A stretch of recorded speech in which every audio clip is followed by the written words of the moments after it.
Հայաստանում Իրանի դեսպան Խալիլ Շիրղոլամին այսօր հրավիրած մամուլի ասուլիսում անդրադառնալով Իրանի պատասխան քայլերին շեշտել է հարվածներն ուղղված չեն հարևան երկրների դեմ, այլ այնտեղ տեղակայված ամերիկյան ռազմաբազաների։ Խոսելով հայ-իրանական սահմանից Շիրղոլամին շեշտել է, որ փախստականների հոսք չի արձանագրվել։ Նա հայտնել է, որ Իրանն իր բարեկամներից դժվարին օրերին ակնկալում է զորակցություն և համագործակցություն, իսկ Հայաստանն ու Իրանը դարավոր բարեկամներ են։ Դեսպանը շեշտել է, այս պատերազմում Իրանի թուլացումը կամ պարտությունը վնաս է հասցնելու նաև Հայաստանին և իրենք ուզում են Հայաստանն ուժեղ լինի։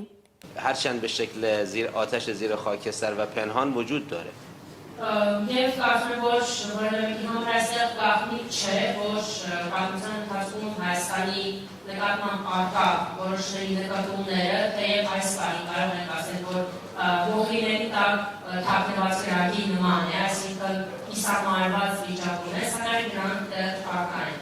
و به همین خاطر است ما تاکید داریم ارمنستان قوی خواسته قلبی ماست. Եվ ըստ այդմ մենք մեր սրտի ցանկությունն է, որպեսզի Հայաստանը լինի ուժեղ պետություն։